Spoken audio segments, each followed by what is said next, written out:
Well, good morning, everyone. Let's have our session on understanding the union budget and the economic survey. So, just a quick revision of what we had done in the previous session and what we are going to do today. ठीक है, ये हम देखते हैं. So, last class में what we had done was we had talked about two things. तो हम union budget के बारे में बात करने वाले हैं इस पर्टिकुलर चैप्टर में अंदर, और first part of the course में we are going to talk about union budget.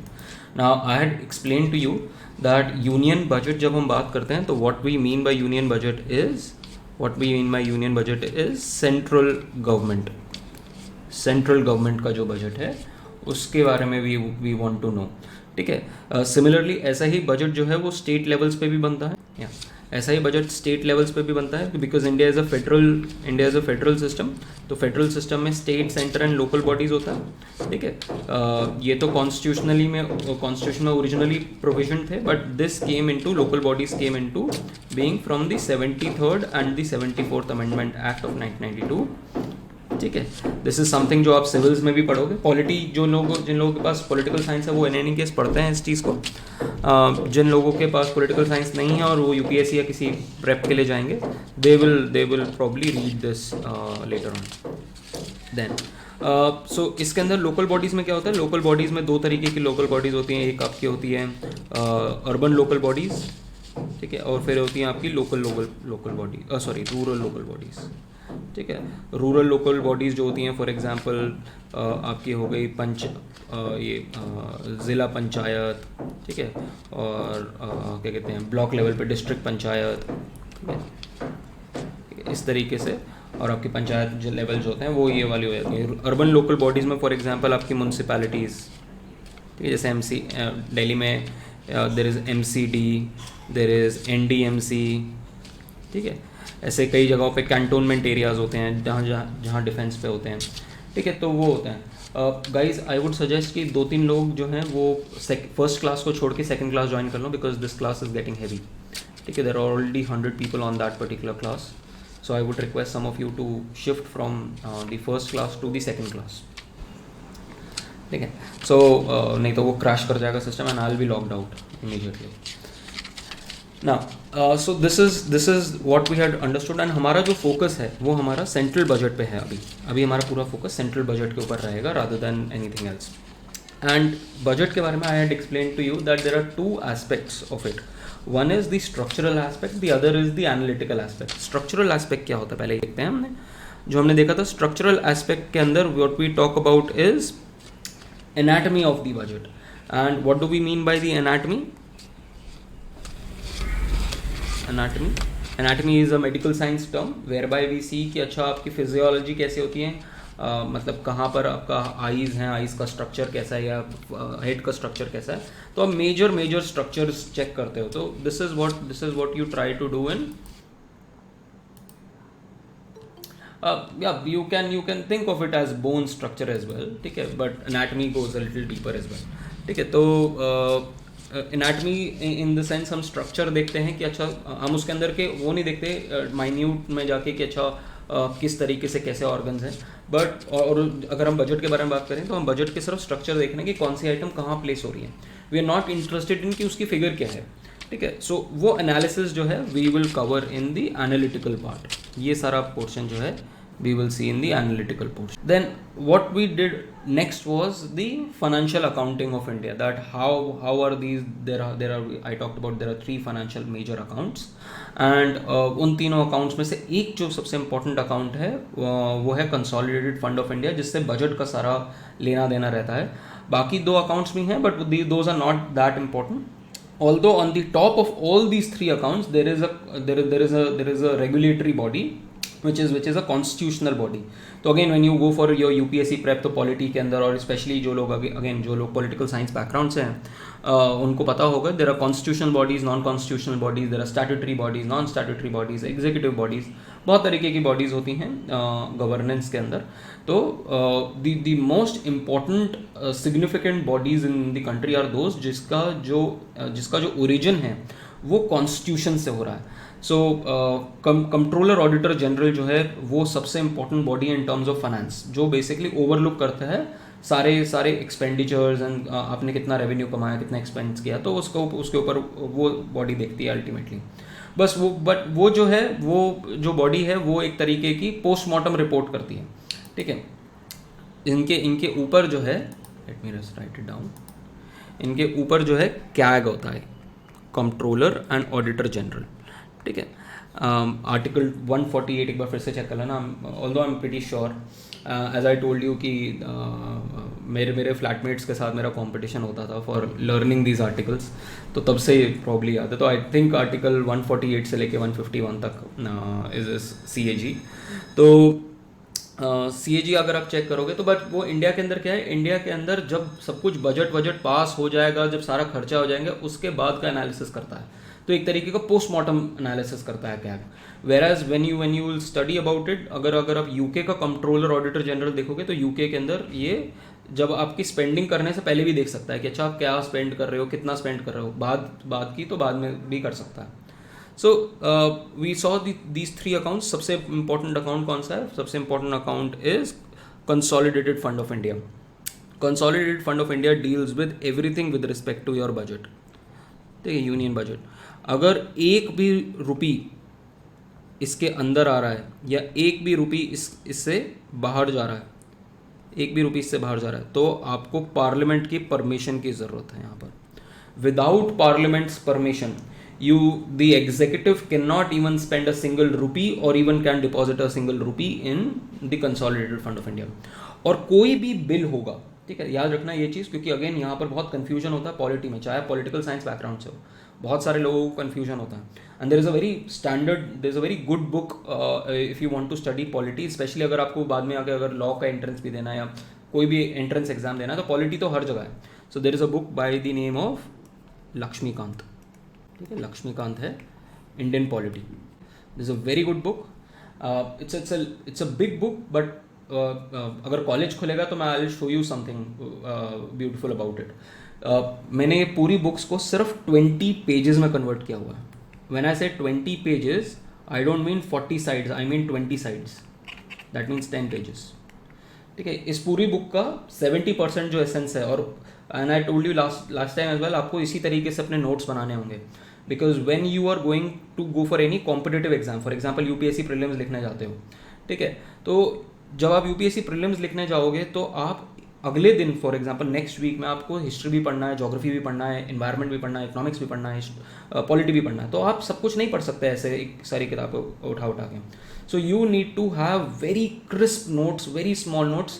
And बहुत सारे लोग कह रहे हैं कि notes sir, I can show you the notes, but उस नोट्स का आपको कोई फ़ायदा नहीं होगा। You have to make your own notes, क्योंकि उस नोट्स में हैंड राइटिंग इस जगह से इस तरीके से है कि सिर्फ मुझे ही समझ में आ सकती है, क्योंकि उसके शॉर्टकट्स मैंने ही बनाए हैं, but I still show you those notes. So this is how you need to prepare your notes for all competitive examinations. Very crisp, very concise notes which you can easily revise, ठीक है। So yes, don't worry, I show you chunks of it, ठीक है, I scan it and show it to you. तो ये जो book है, इसका जो जितना भी पॉलिटी से पेपर आता है, and I can challenge this कि उन नोट्स से आप 2022 का पेपर ले लो या 2050 का भी पेपर ले लो, आगे भी 30 साल बाद भी आने का पेपर, वो सारे के सारे एटलीस्ट 70% क्वेश्चन उन्हीं नोट्स से होंगे, क्योंकि वो उस तरीके से कंसाइज बने हुए हैं, ठीक है। So that should be your idea of note making from now on, specially because I seen from your data कि a lot of you are interested in civil services prep, ठीक है। So and in general also this is how your approach should be. तो जब आप polity पढ़ोगे तो ये chapter आता है इसके ऊपर पार्लियामेंट का, it's the most technical chapter, सबसे बड़ा चैप्टर है इस बुक का, और सबसे इंपॉर्टेंट चैप्टर, और सबसे पहले ही मैं सबको बोलता हूँ सबसे पहले यही चैप्टर पढ़ो आप, ठीक है, क्योंकि सबसे इंपॉर्टेंट चैप्टर है, क्योंकि आपको एटलीस्ट पार्लियामेंट्री सिस्टम समझ में आएगा। और उसमें यहाँ पर सबसे पहले आपके ऑर्डिनरी बिल्स के बारे में आते हैं बात, ठीक है, फिर उसके बाद आपके फाइनेंस बिल्स के बारे में आती हैं, ठीक है। अब फाइनेंस बिल्स जो होते हैं वो 3 तरीके के होते हैं, एक आपका मनी बिल होता है, एक आपका फाइनेंस बिल 1 होता है, और एक फाइनेंस बिल 2 होता है। इस बिल के अंदर जो अगर कोई पैसा आ रहा है या जा रहा है, ठीक Varsha, I am not a very huge fan of NCERTs क्योंकि मैंने कभी पढ़ी नहीं है एनसीईआरटीज, बट हाँ कुछ एनसीईआरटीज बहुत इंपॉर्टेंट होती हैं. फॉर एग्जांपल हिस्ट्री की 11th और 12th की एनसीईआरटीज बहुत इंपॉर्टेंट है, तो यू शुड रीड दैट. अगर आपके पास टाइम है तो I would say that please read your NCERTs. 11th and 12th की तो पढ़नी है, ज्योग्राफी की 6th 7th एंड 8th भी पढ़नी है. Geography 11th and 12th is also important, but geography 6th 7th and 8th जिसमें एक एक करके कॉन्टिनेंट्स आते थे, याद है आपको कि एशिया एज अ कॉन्टिनेंट, फिर अफ्रीका एज अ कॉन्टिनेंट, फिर उसके बाद क्या कहते हैं यूरोप एज अ कॉन्टिनेंट, तो वो आपको पढ़ना है. ठीक है, तो that is extremely important for you अगर आप ज्योग्राफी पढ़ रहे हो. But let me do this. I will take a separate lecture one day जिसमें मैं आपके बारे में आपसे सिविल्स के बारे में डिस्कशन करूँगा कि कैसा आपका प्रेप होना चाहिए, क्या टाइमलाइन होना चाहिए, क्या कहते हैं, और किस तरीके से आपको अभी से अपना प्रेप शुरू करना चाहिए. ठीक है, specially for those who don't want to take up coaching. ठीक है, क्योंकि I know in the entire coaching sector and possibly not everyone can afford a coaching. Coaching सिर्फ इसलिए है कि लोगों को मन की शांति चाहिए होती है कि अच्छा यार मैंने यहाँ पर मंदिर में चढ़ावा चढ़ा दिया. तो मैं सबको यही बोलता हूँ कि वो कोचिंग क्या है कि मंदिर में आपने वहाँ पर जाके पैसे रख दिए हैं, ये अच्छा यहाँ पर भगवान जी अब शायद से प्रकट हो जाएंगे और शायद से हम, और सारे जिनको भी लगता है कि कोचिंग जा रहे हैं उनको सबको लगता है कि उनका 100% हो गया. ठीक है, but it's just for your mental satisfaction and it's a huge cost as well. आज की डेट में कोचिंग की cost I think around 2 lakh rupees हो गई है, 1.5 to 2 lakh rupees. So but in the end it's not the money that matters. Money आप कमा लोगे वापस, ठीक है, कोई बड़ी बात नहीं है. अगर आपने टाइम वेस्ट कर दिया तो वो वापस नहीं आएगा.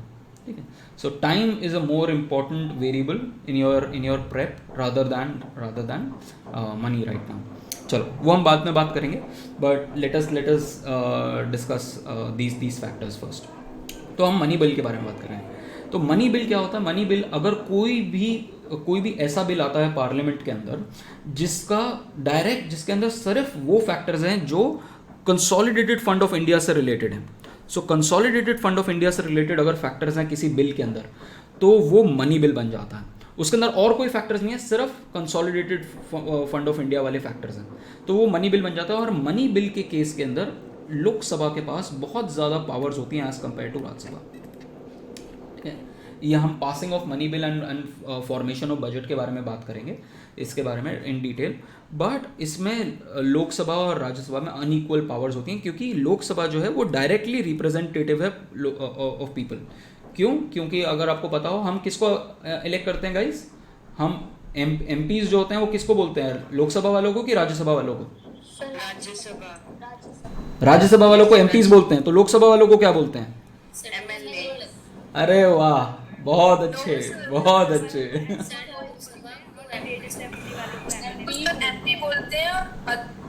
अरे सबको एमपी बोलते हैं, चाहे लोकसभा से हो राज्यसभा से हो, दोनों को एमपी ही बोलते हैं. क्या बोलते हैं उसे? क्या है? Member of parliament. Member of parliament का मतलब क्या होता है? पार्लियामेंट के दोनों हाउसेस, चाहे लोकसभा का हो चाहे वो राज्यसभा का हो, but these are directly elected. ठीक है, डायरेक्टली इलेक्टेड है. हम लोग जो वोट करते हैं जनरल इलेक्शंस में वो एमपीज को वोट करते हैं.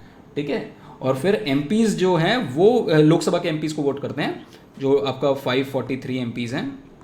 और फिर ये लोग मिलके अगर किसी के पास 271 की पावर आ जाती है तो 272 सीट्स आ जाती हैं, तो वो लोग फिर अपनी गवर्नमेंट बना लेते हैं. ठीक है, इस तरीके से लोकसभा में पावर आती है.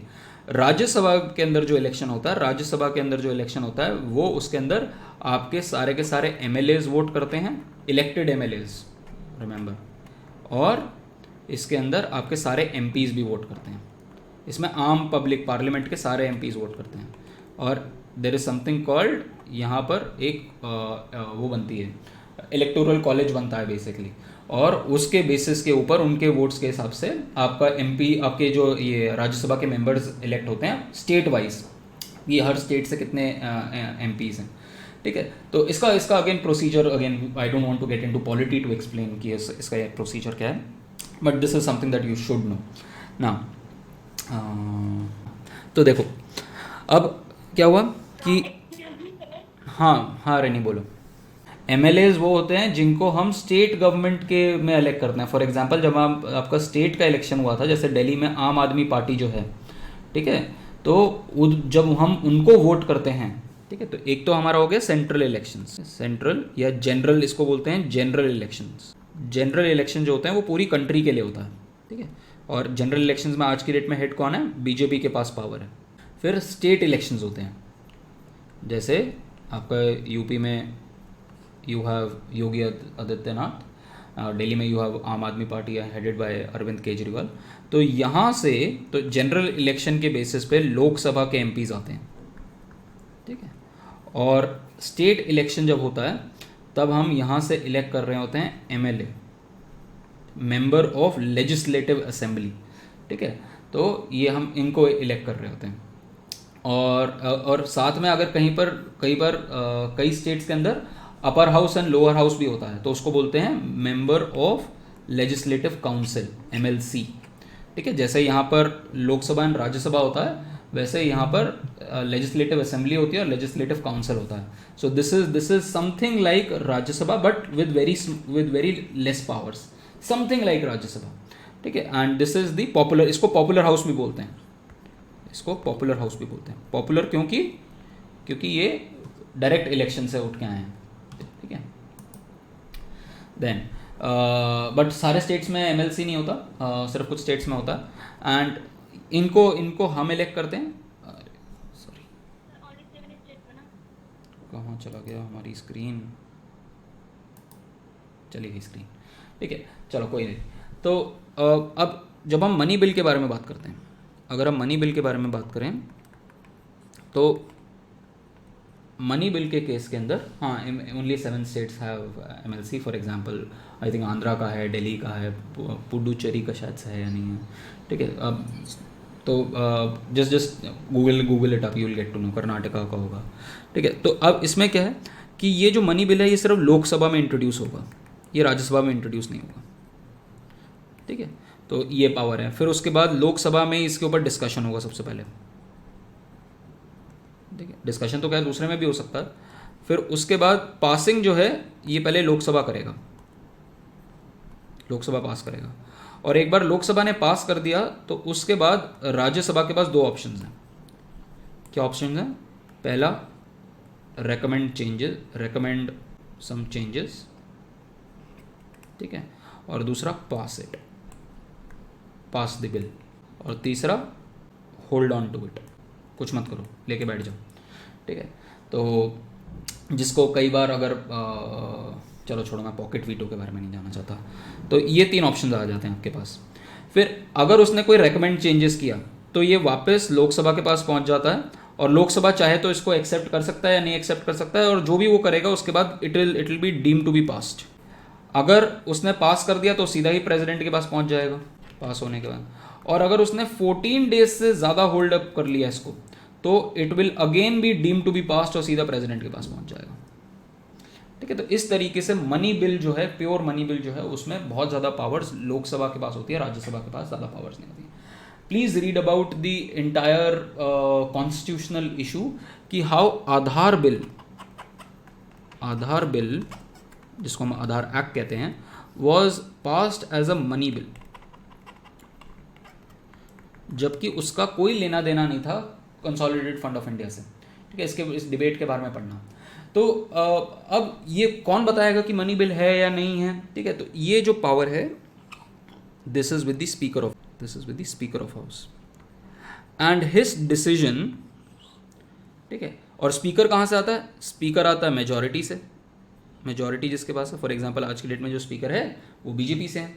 तो ये स्पीकर जो है ये डिसाइड करते हैं कि कौन सा बिल मनी बिल है, कौन सा बिल नहीं है मनी बिल, ठीक है। और इनकी जो पावर्स हैं वो चैलेंज नहीं की जा सकती in any court of law.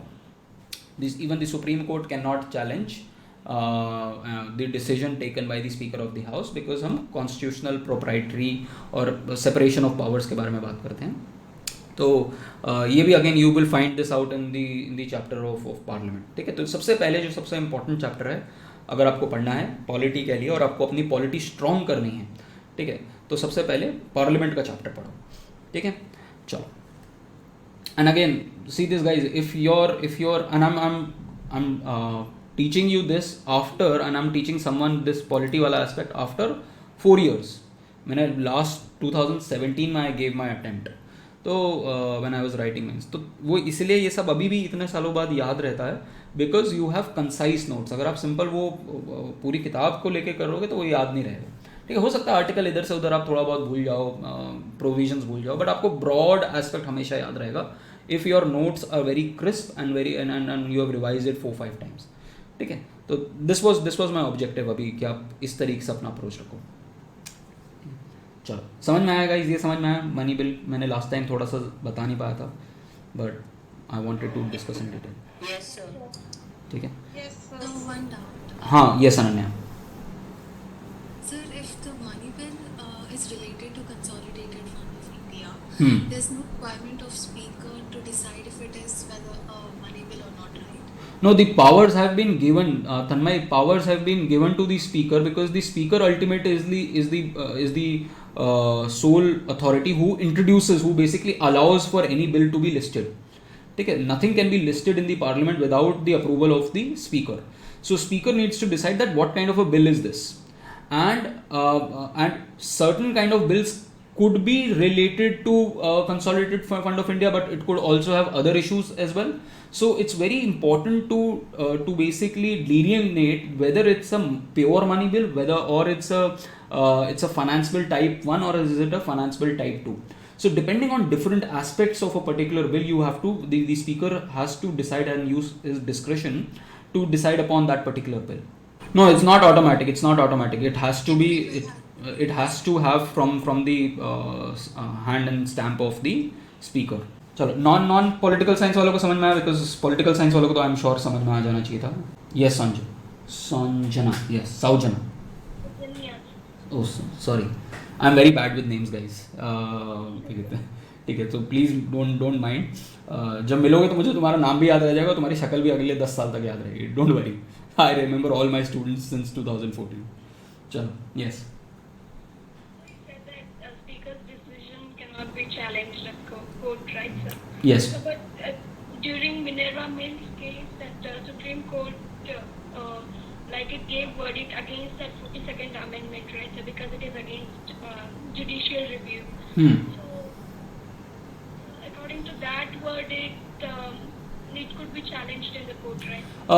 So there are certain measures where what happens is parliamentary provisions में, if there is not any कोई इस तरीके का provision हो जो clearly violation हो रहा हो उसका, क्या कहते हैं, rights का, in the sense कि speaker ने कोई ऐसी चीज़ करी है जिसके अंदर clear आपको दिख रहा है कि he is not being bipartisan.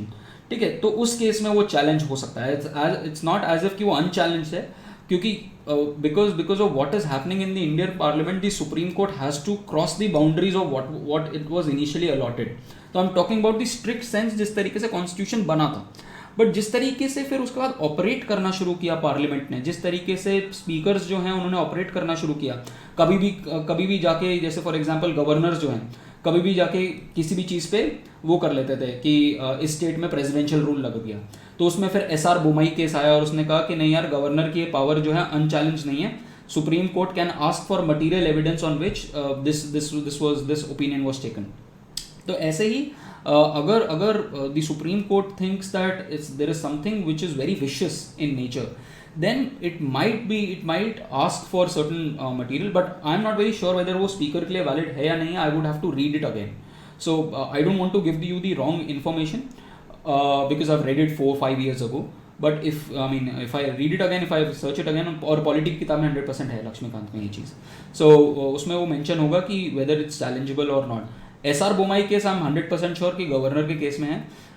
If there is a case for speakers as well, I need to check it. Challenge when they do anything with the defection of the member of parliament, and if that is wrong, then that can be checked.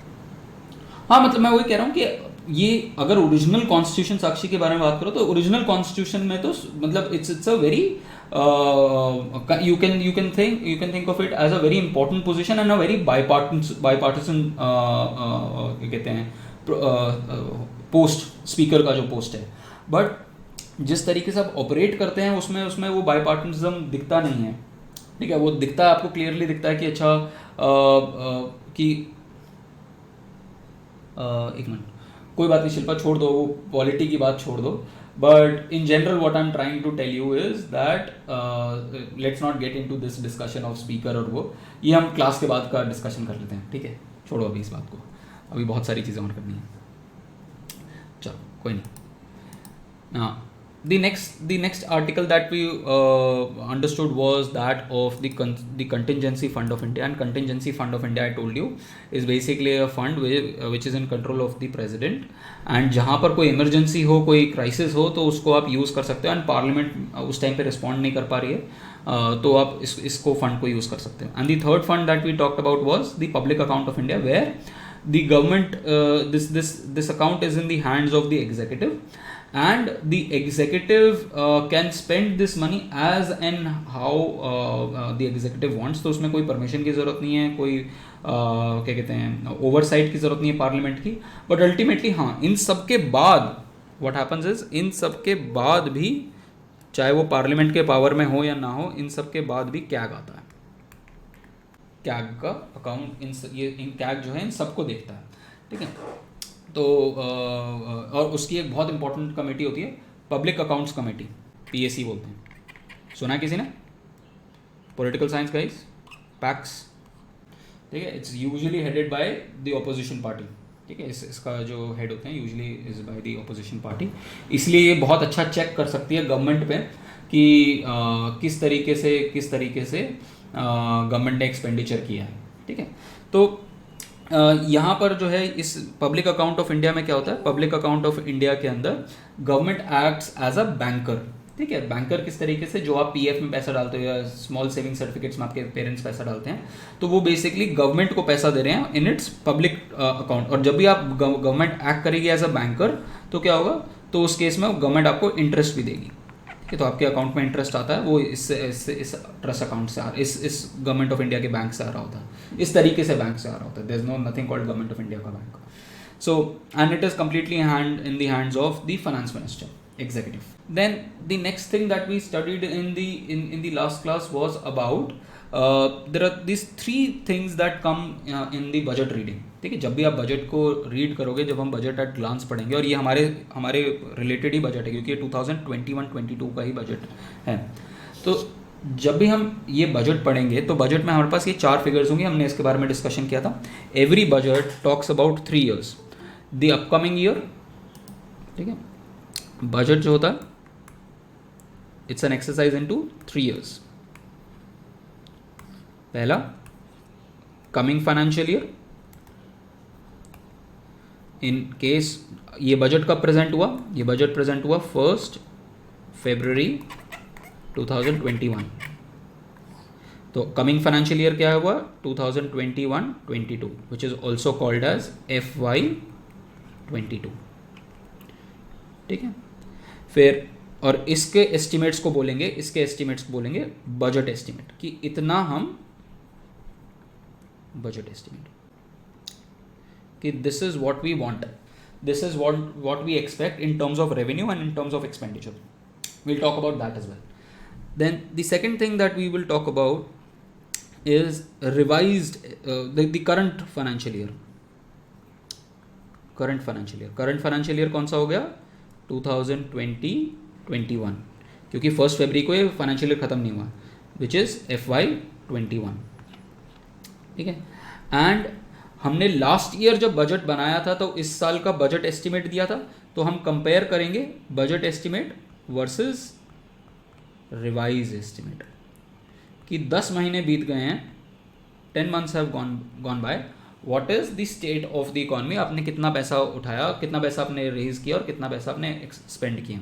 So that is why you will find out कि जब भी ये देखो 2020-21 का you have budget estimate, इतना सोचा था और इतना अभी तक कर पाए, और मतलब on the basis of 10 months का जो भी प्रोग्रेस है उसी पेस से चलते रहें, तो 12 months में कितना होगा, ठीक है।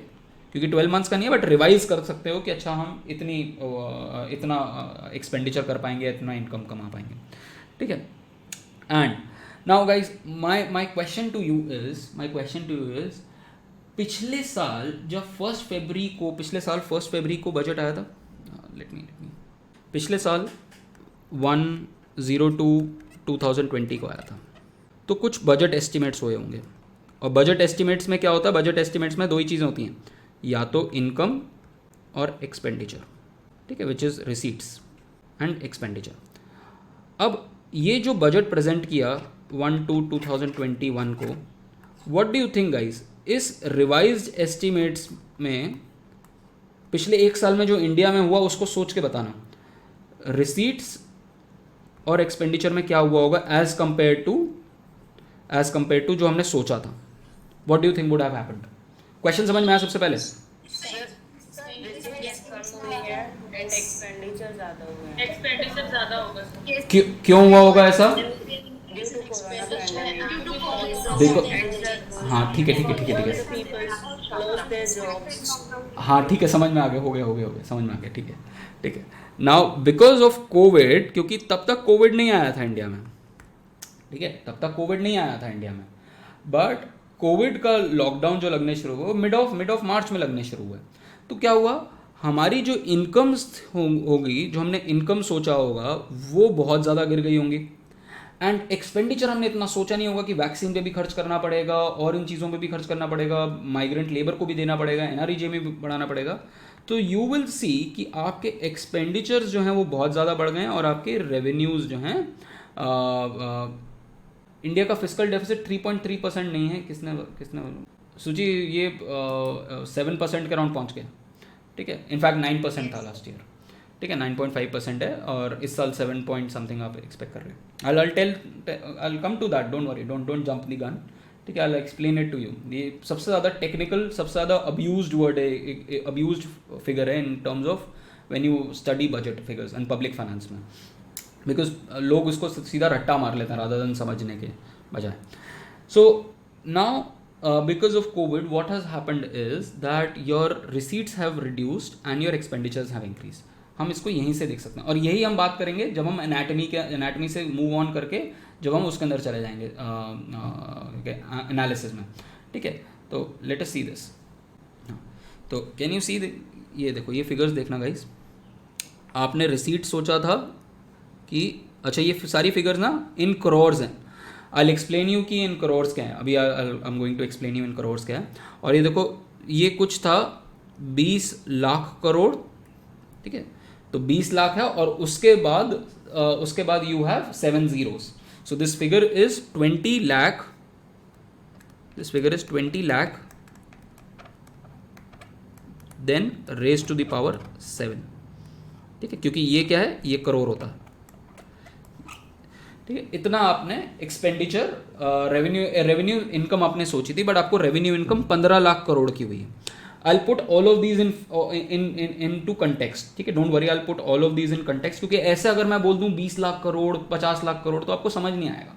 So we need to understand all of these in a proper context as well. We'll come to that as well, ठीक है। तो बट कैन यू सी कि यह 5 लाख करोड़ का डिफरेंस आ रहा है, ये ऑब्जर्व कर लिया आपने, ठीक है। दैट मीन्स कि हमने देख लिया कि हमारे रेवेन्यूज जो हैं हमारे कम हुए हैं, ठीक है। फिर अभी हम बात करेंगे कि कैपिटल का क्यों इंक्रीज हुआ है, कैपिटल रिसीट्स क्यों इंक्रीज हुए हैं, अभी आई टेल टू यू, ठीक है। Don't worry about it, capital receipts increase हुई हैं, and to give you a hint, वो इसलिए इंक्रीज हुई है क्योंकि आपने बोरो कराया पैसा, ठीक है।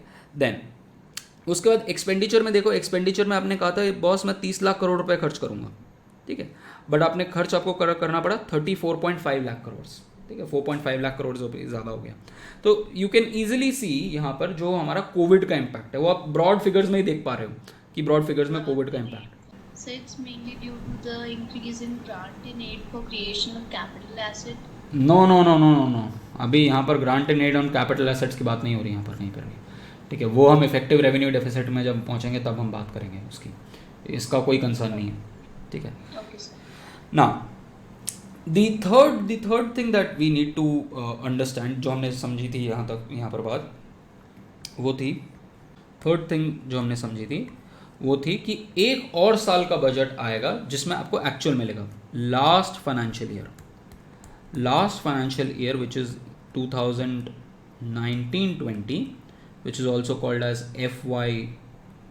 FY20। इसका आपके पास एक्चुअल्स होगा, क्योंकि ये फाइनेंशियल ईयर जो है ये ख़त्म हुआ कब, 31 मार्च 2020 को ख़त्म हो गया, और आप 1 फरवरी 2021 में बैठे हो, तो यू कैन ईजिली सी कि इसके एक्चुअल फिगर्स क्या हैं, ठीक है। तो इसीलिए आपको यहाँ पर ये एक्चुअल्स मिलता है, ठीक है।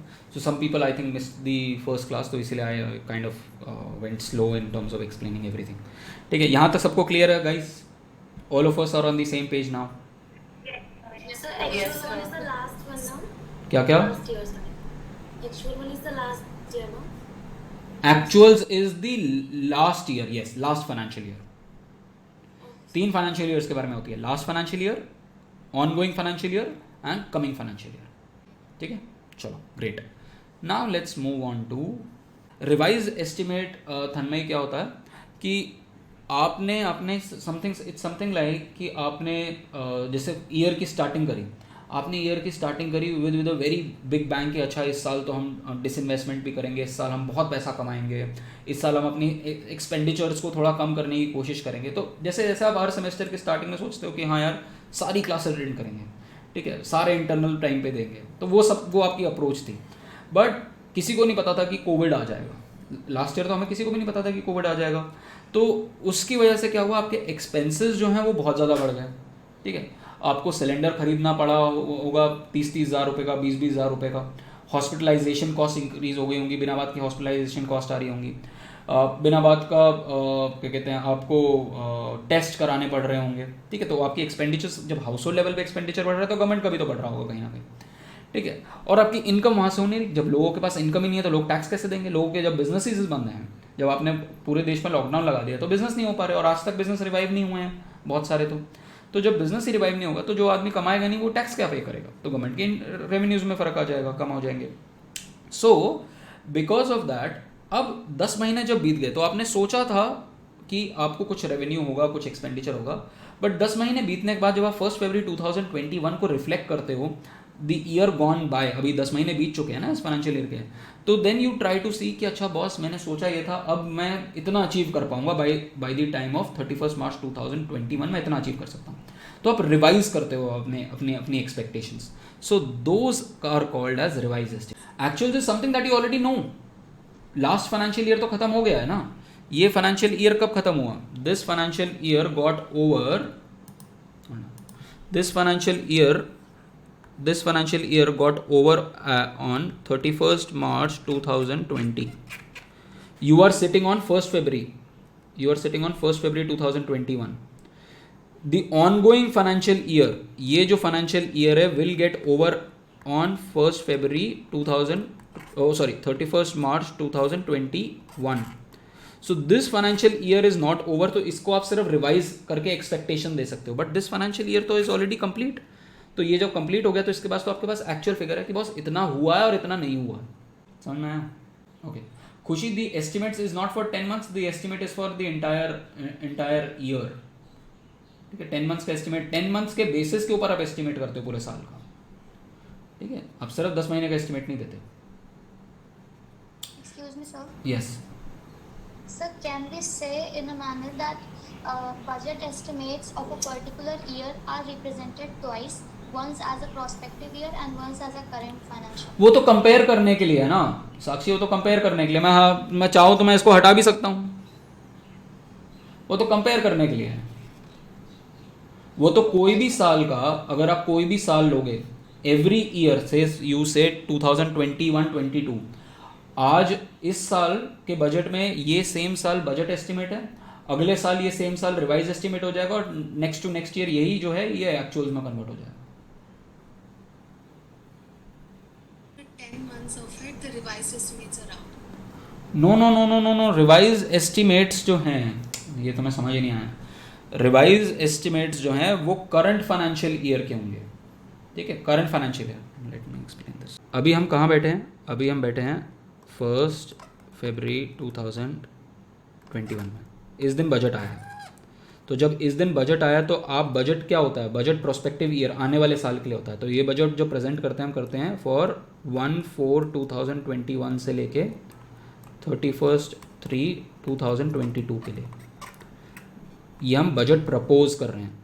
Imagine this to be something like your target CGPA, कि ये मैं टारगेट CGPA है, ठीक है। बट लास्ट फाइनेंशियल ईयर भी, लास्ट ईयर बजट कब प्रेजेंट हुआ होगा तन्मय? लास्ट ईयर बजट कब प्रेजेंट हुआ होगा? डेट तो सेम रहती है, या फर्स्ट सेकंड 2020. First to 2020. तो इस साल जब बजट प्रेजेंट हुआ था तो वो कौन से ईयर के लिए हुआ था, कौन कौन सी डेट्स के लिए हुआ था बताओ? 2020 to 2021. डेट्स बताओ. First April.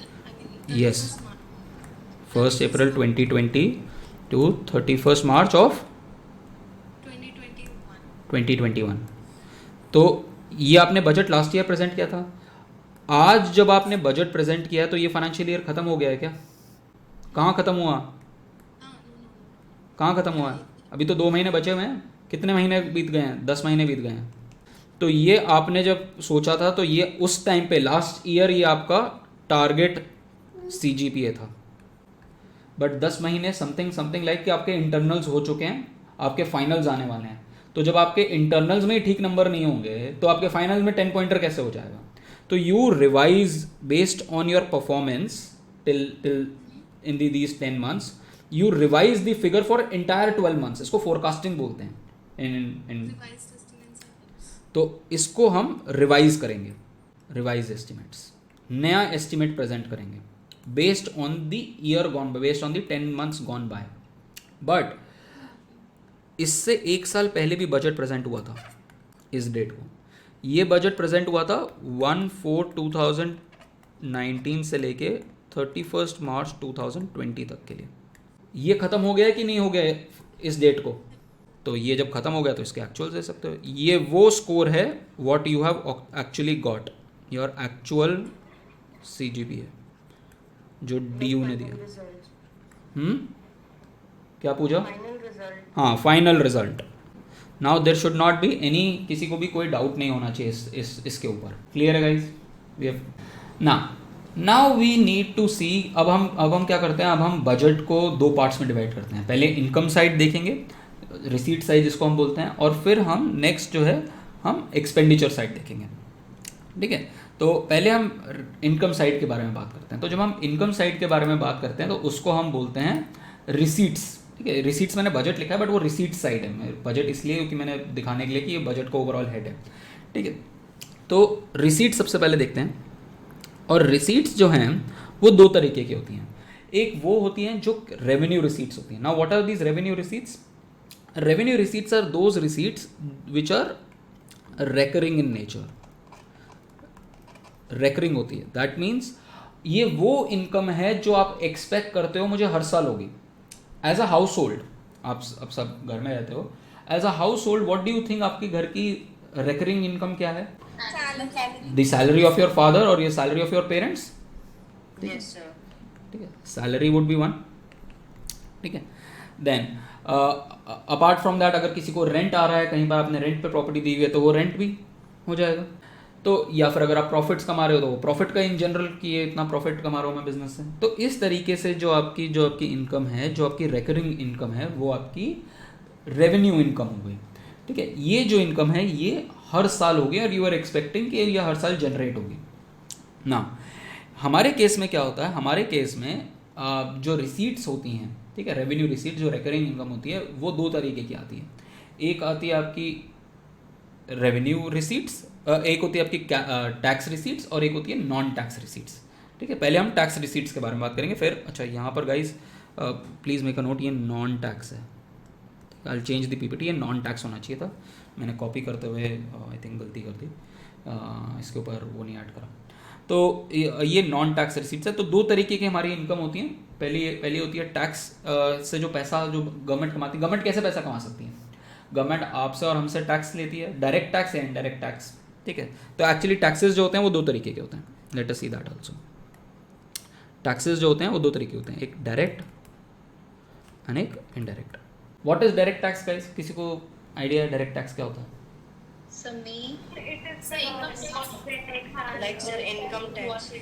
इनकम टैक्स जो हो गया, ये आप एग्जांपल्स बता रहे हो गाइस, डेफिनेशन नहीं बता रहा. मैं डेफिनेशन पूछ रहा हूँ.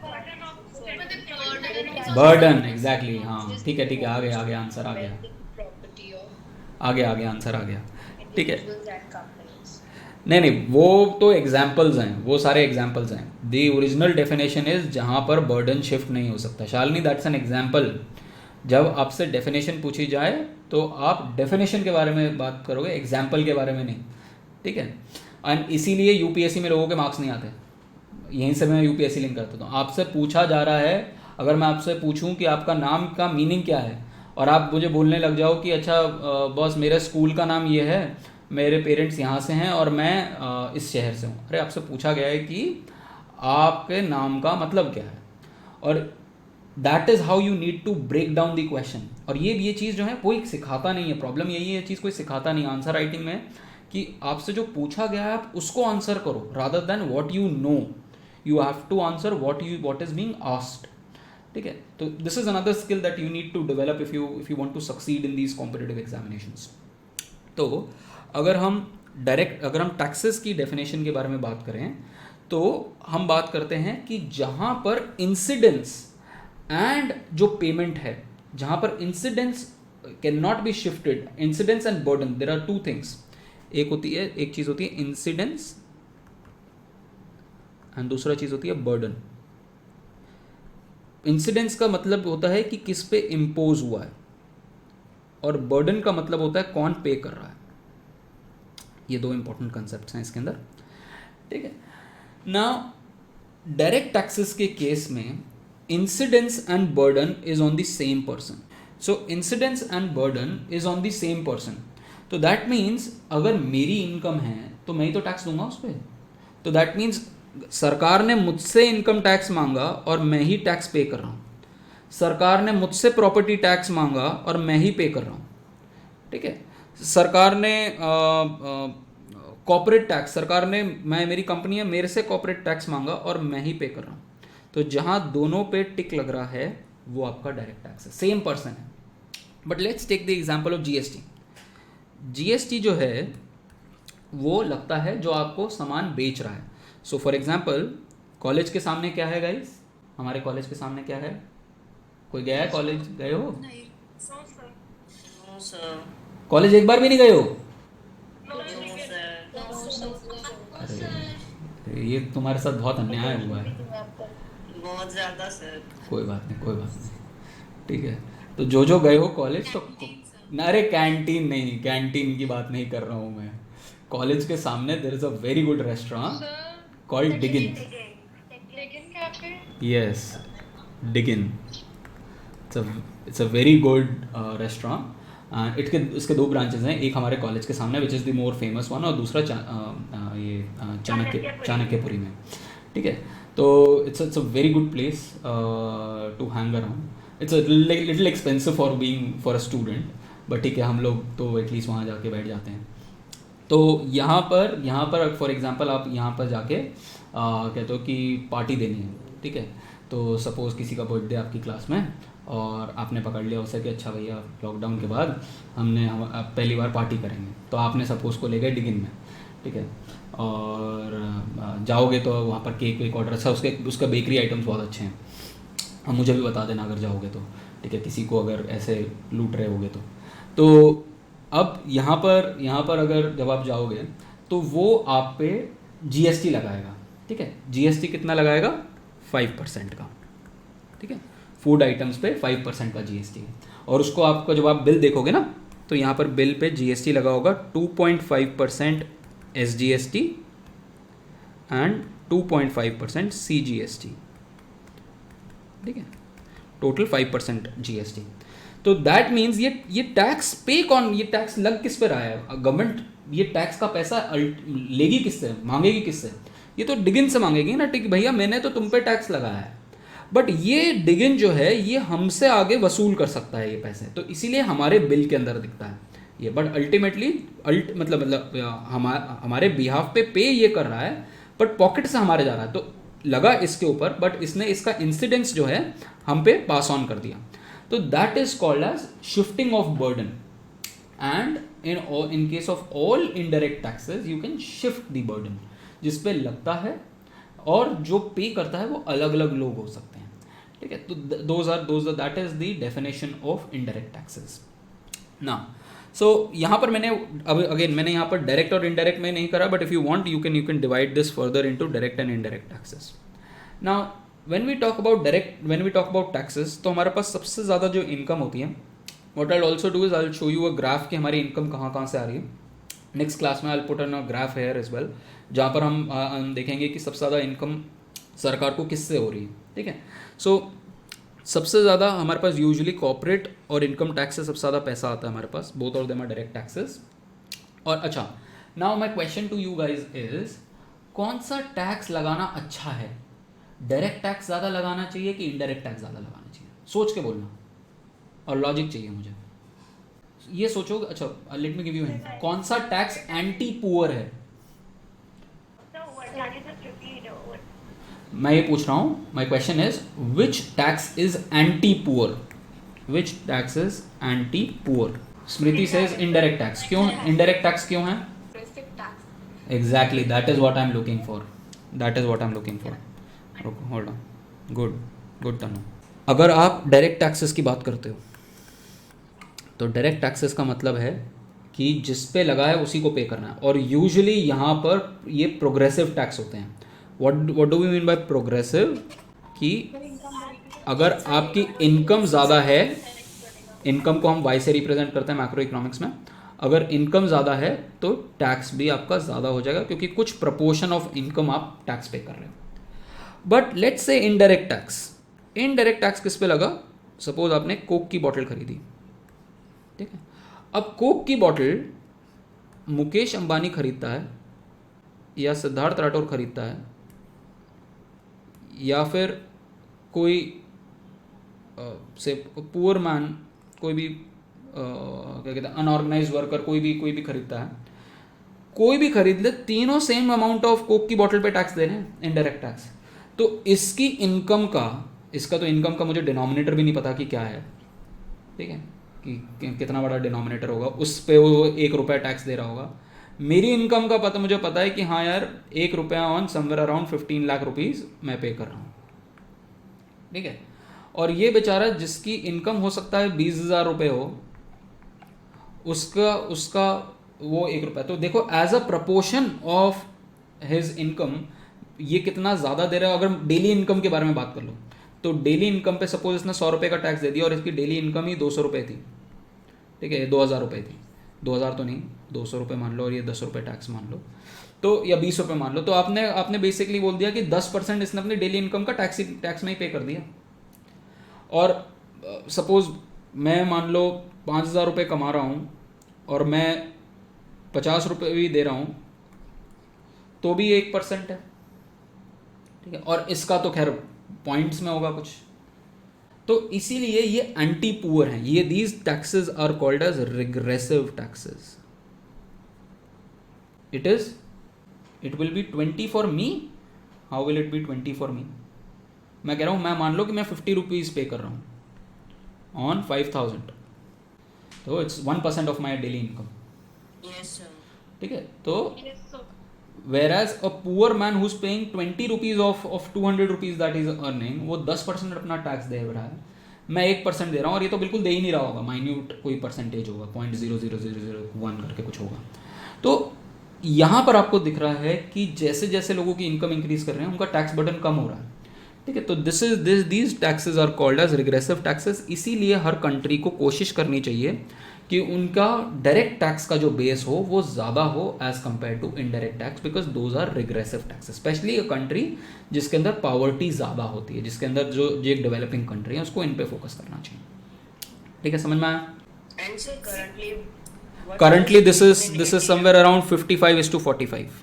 एंड अगेन ये कंसेप्ट प्योरली आपको इस कोर्स में नहीं मिलेगा, एंड प्योरली एक्चुअली ये आपको प्रेप में ही आपको ये मिलना चाहिए, ये सारी चीज़ें. But because again this is a little technical concept जो लोग कई बार समझा नहीं पाते हैं. डायरेक्ट टैक्सेस का शेयर ज़्यादा होना चाहिए. Shivangi, what I am trying to explain is that yes, Prachi, exactly what I'm trying to say. A poor country should emphasize more on direct taxes. जो लोग कमा रहे हैं, इक्विटेबल बनाना है ना आपको कंट्री को.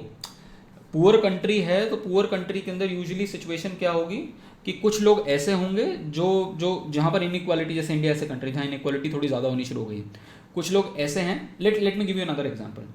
Do you know how many unicorns were added in India? What is a unicorn? किसी को पता है? There is a word called unicorn. Anyone knows what a unicorn is? अरे वो फ्लाइंग यूनिकॉर्न नहीं. वो फ्लाइंग हॉर्स के बारे में बात नहीं कर रहा जो आप इमेजिन करते हो सांची. आई am talking in terms of business. No. Unicorn is a concept in the startup world. अगर किसी कंपनी का valuation, if the valuation of a company crosses more than $1 billion, that company is called as a unicorn and it should be a startup. पिछले 5-6 साल में शुरू हुई होनी चाहिए. अगर $1 billion को क्रॉस कर जाती है उसकी वैल्यूएशन तो it's called a unicorn. India में लास्ट 8 months में there have been 23 unicorns. I'll give you the exact figure कि 23 हैं कि कितने हैं. नहीं, 23 in all हैं. I'll let you know guys. I don't want to give you the wrong figure. ठीक है, just avoid कि कितने हैं. But no, I'm talking about no. Hold on. Unicorns in 2021, 25 and counting. ठीक है, तो पिछले 59 जो है दिव्या वो आज तक के हैं. ठीक है, बट पिछले 8 महीनों में हमने 25 यूनिकॉर्न्स ऐड करे हैं. ठीक है, for example Paytm is a unicorn, recently coin DCX is a unicorn, grow is a unicorn, Unacademy. तो ऐसे बहुत सारी हमारे पास यूनिकॉर्न्स हैं. तो ये जो कंपनीज़ हैं, तो एक तरफ इंडिया जो है, इंडिया के अंदर बहुत ज़्यादा पॉवर्टी बढ़ गई है. If you see we are estimating that at least 50 to 70 million लोग जो हैं 5 से 7 करोड़ लोग एटलीस्ट पुअर हो गए हैं इंडिया के अंदर because of the impact of Covid. दूसरी तरफ हम देख रहे हैं कि वैल्यूएशन कंपनीज का इतना ज़्यादा हो गया, तो इनइक्वालिटी हमारे कंट्री में बढ़ रही है. ठीक है, तो ऐसी कंट्री में आप क्या करना चाहोगे? ऐसी कंट्री में आप करना चाहोगे कि यार इनसे टैक्स का पैसा लो. ठीक है, ऑल्दो आप इन कंपनीज से टैक्स नहीं लेते हो, स्टार्टअप कंपनीज से आप कम टैक्स लेते हो क्योंकि you want to promote them. But in general जो रिच कंपनीज़ हैं, जो बड़ी कंपनीज़ हैं, उनसे और जो अमीर लोग हैं उनसे आप टैक्स का पैसा ज़्यादा लो एंड फिर उसको वेलफेयर पे स्पेंड करो for the poor. This is how an economy is run and this is how an economy should run. और इसके लिए Shweta, I couldn't get your question. Reallocation of resources, exactly. So government as a mediator is not doing nothing but playing the role of a mediator. ठीक है, again अगर economics honours की class होती तो मैं इसमें टेक्निकल वर्ड्स और use करता, बट लॉजिक यही है गाइस. इसी लॉजिक को आप मैथ्स से और थ्योरम से एक्सप्लेन कर लो तो इसी को हम सेकंड वेलफेयर थ्योरम भी बोलते हैं इकोनॉमिक्स के अंदर. ठीक है, बट उसी को हम, उसका एसेंस यही है. मतलब it's just that it becomes complicated in terms of the mathematical model and the understanding, but the essence remains the same कि आप रीएलोकेशन कर रहे हो रिसोर्सेज का. तो ये जो कंसेप्ट है, ये basically again you won't need to focus more on direct taxes rather than indirect taxes अगर आपको ऐसी इकोनॉमी अपनी बढ़ानी है. Let's move on to this. So जब हम देखते हैं तो हम यहाँ पर नोटिस करते हैं कि हमारा income tax, corporation tax, then central GST. Remember यहाँ पर देखो मैंने लिखा है सेंट्रल GST. गवर्नमेंट जो होती है वो GST तो सारा कलेक्ट करती है, बट जो स्टेट्स का GST होता है वो उस स्टेट को चला जाएगा जहाँ पर जो भी प्रोडक्ट कंज्यूम हुआ है. ठीक है, तो ये जो है वो सरकार के पास तो रह नहीं सकता. हम यूनियन बजट की बात कर रहे हैं ना, यहाँ पर किसकी बात कर रहे हैं? Union budget. किस यूनियन सेंटर के पास कौन सा पैसा रहेगा? सेंटर के पास तो जो सेंट्रल पोर्शन है, जो अभी मैंने बताया था ना 2.5%, वो उसके पास रहेगा. बाकी जो 2.5% है, जो फूड पे जो बाकी 2.5% है, वो तो वो ले जाएंगे. ठीक है, तो इस तरीके से आपका टैक्स का डिवीजन होता है. अच्छा, this brings me to a question, another question. ठीक है, थोड़ा GST की बात कर रहे हैं, ऑल्दो हम GST के बारे में थोड़ा सा और डिटेल में बात करेंगे इस पर्टिकुलर कोर्स में, ज़्यादा डिटेल में नहीं करेंगे, बट अगेन थोड़ा बहुत डिस्कशन करेंगे. My question to you is, आप सब GST देते हो, GST कौन सी आइटम्स पे नहीं है, मेजर आइटम्स, और क्यों नहीं है? पेट्रोलियम और दूसरा अल्कोहल, मतलब फ्यूल पे हो गया और अल्कोहल पे हो गया. ये 2 मेजर आइटम्स हैं जिस पे नहीं है ना। अब मुझे बताओ कि ये 2 आइटम्स क्यों हटाई गई, ये आइटम्स क्यों नहीं डाली गई? ये ऑलरेडी इंक्लूडेड है बट इसको जीरो, अभी फिलहाल इस पर कोई डिस्कशन नहीं हो रहा ऐड होने का। ये तो एडेड ही नहीं है, ये तो जीएसटी के उसके मेमोरेंडम में एडेड नहीं है कि अभी ऐड नहीं हुआ, बट ये अभी इसके ऊपर वो नहीं हुआ कि इसको किस स्लैब में लाया जाएगा, कैसे लाया जाएगा, बट इसकी तो बात ही नहीं हो रही है। ठीक है, ऐसा क्यों है? यस एग्जैक्टली शालिनी, क्योंकि स्टेट्स जो हैं वो बहुत ज़्यादा टैक्स इन सोर्सेज से कमाते हैं। इनफैक्ट कई स्टेट्स का 2/3 of their entire money, 2/3 of their receipts is from these 2 sources. क्यों? क्योंकि पेट्रोल भी आदमी बंद नहीं करेगा पेट्रोल डीजल घूमना, और दूसरा शराब भी बंद नहीं करेगा। ये दोनों चीज़ें बंद नहीं होंगी। इसको तो फिर भी आप रिप्लेस कर लोगे इलेक्ट्रिक कार से। इसीलिए अगर आपने अपने घर पे कभी कोई बॉटल देखी हो, ठीक है, अगेन राधा स्वामी वाले लोगों को ये आइडिया नहीं होगा, कोई है राधा स्वामी इन दी हाउस, तो उन लोगों को आइडिया नहीं होगा। बट अगर आप नॉर्मल घर जाके घर पे अगर आपके कभी बॉटल पड़ी हो तो उस पर पढ़ना, ठीक है, सिर्फ पढ़ना ही, ठीक है, यहाँ पर लिखा होता है to be sold in a particular state. देखा है कभी? ठीक है, सिर्फ पढ़ना है, अगर पढ़ी है तो सिर्फ पढ़ने के लिए देखना है, बॉटल उठानी है, ठीक है, और घर पे बता के कि सर ने बोला है सिर्फ पढ़ लो। तो यहाँ पर जब आप देखोगे to be sold in a particular state, ठीक है, एंड अगर आप फॉर एग्जांपल दिल्ली में रहते हो, ठीक है, और आप सोचते हो कि अच्छा हरियाणा में तो सस्ती मिलती है तो हरियाणा से जाके ले आते हैं, तो वो हरियाणा वाले भी वो चला गए हैं।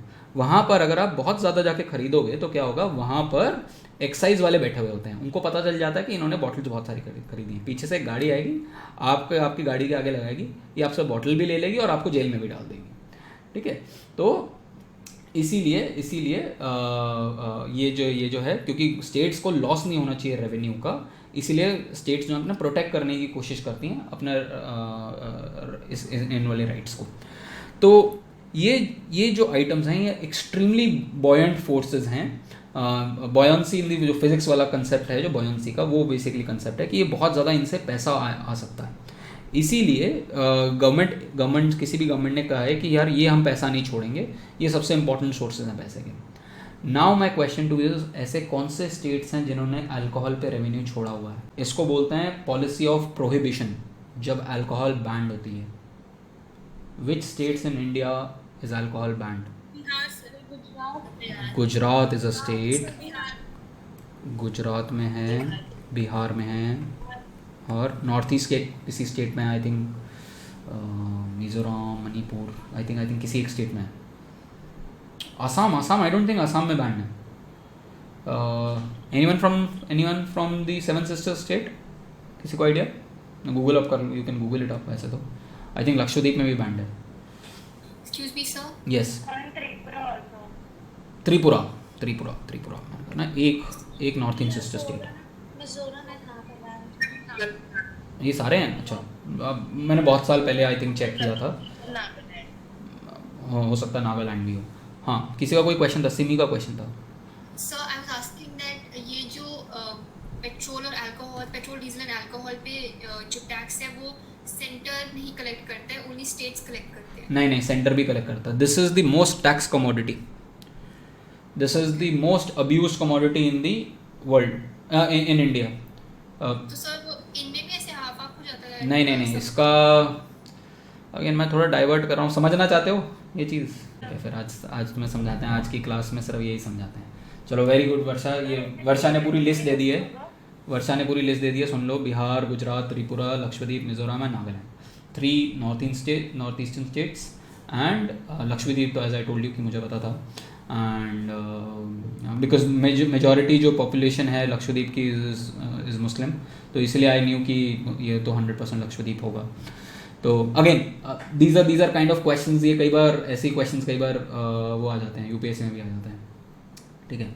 हाँ शिवानी पूछो। नहीं, ये इसी पे है, ठीक है। सिगरेट्स का डिस्कशन जो है वो टोबैको का डिस्कशन हो जाता है फिर उसके बाद, ठीक है। तो उसका टैक्सेशन अलग से देखेंगे। पहले इसके बारे में बात करते हैं, पहले पेट्रोल के बारे में बात करते हैं, ठीक है।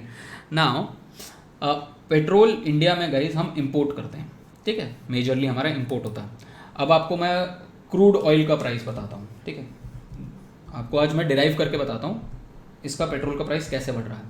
क्रूड ऑयल प्राइस इस वक्त चल रहा है, मैंने चेक किया, Brent, there are two major qualities actually. मैं जब आप ऑयल के बारे में बात करते हो तो ऑयल की कच्चा तेल, क्रूड ऑयल के बारे में बात करते हैं, इसको कच्चा तेल बोलते हैं।